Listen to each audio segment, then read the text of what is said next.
morning, guys. So, it is 1:39.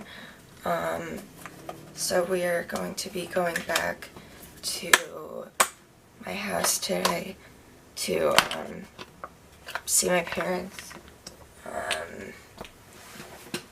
Yeah, that's about it. We're just going back to my parents' house. And,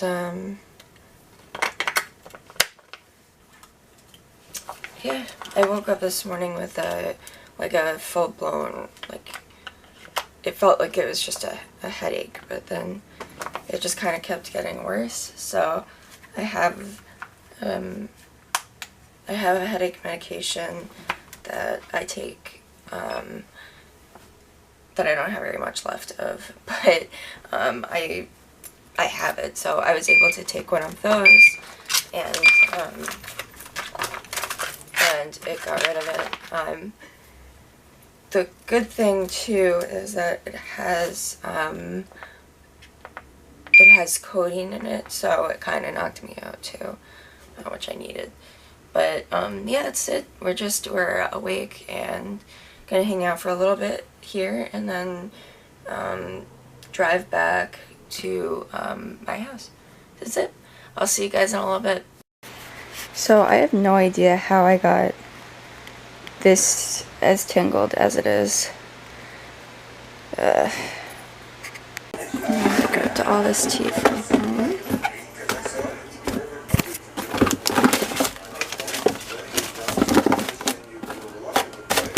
After Christmas last year.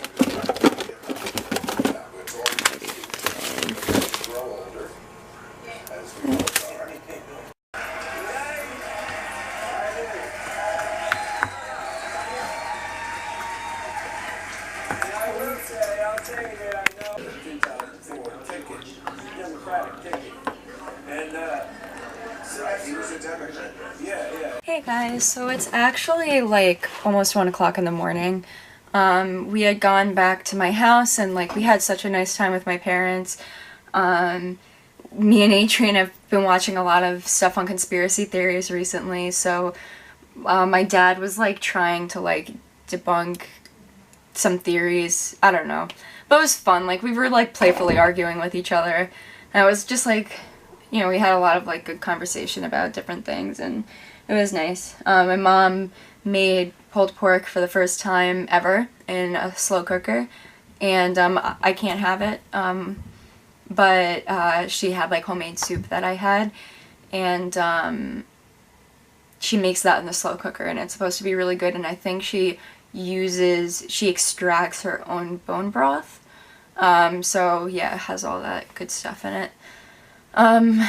So yeah, we had a really good time. We really, I enjoyed the four of us just hanging out. I saw my grandma for a little bit too. She was a little bit, today, but not painfully bad, not like she was creating arguments, and, she was just kind of the normal, dementia, weirdness, but, it's dementia for you. Yeah, we came back, and, I said, I'm struggling with my mental health right now, and, I'm going to repeatedly say I'm going to be as transparent as possible, but I have these, the past 2 days, and then I've had it a couple, I've been having it more often, but then it's only really been bad today and yesterday, where I'm having these breakdowns where it's just I start crying and then I just can't stop. And it's not even that I'm upset about anything in particular, it's just being unable to handle everything at once, and where my doctor isn't doing very much to help me, and I'm just kind of stuck not really eating enough at all, not having had blood work, on continuous IV fluids, and it's just frustrating, and it hurts. It also hurts because I am upset and I'm angry about being in my body, and I have so many friends that have it so much worse than I do, and so it's in a way I feel guilty for being so upset, not being, not feeling like I'm able to handle things when I have friends that, really, push themselves and try to be, normal and fight every day with stuff that, I don't even have to think about dealing with, and I think that upsets me a lot too. But I think what scares me recently is that there was this relapse and it just happened out of nowhere, and I never thought that I didn't have lymphocytic colitis, but when you're in remission for an extended period of time, and I was in remission for 2 years, you in a way forget about what it was like. And I don't have PTSD from it. I don't. But it does bring back memories where you're just like, oh my god, like this is terrible. I've never not been able to eat for more than like a week. It's been bad, and I've lost a substantial amount of weight, and knowing, on steroids that it's making my body hurt more, and knowing that like I'm waiting for my digestive system to kind of regulate down. It's being, what's the word? Like I'm responding to it, but I'm not responding enough. So obviously I'm just going to wait it out and see what kind of goes on. And when my digestive system regulates down, I can figure out if, I just need to be on the steroid for an extended period of time, or if I need to jump up to, and I think the medication would be 6-MP, which is a chemo medication. But I think that that's the safest non-steroid, stronger medication. I think 6-MP is the safer one. But just the fact that, like, I'm even thinking about that right now is so scary. That, I know that I have colitis, but, you forget.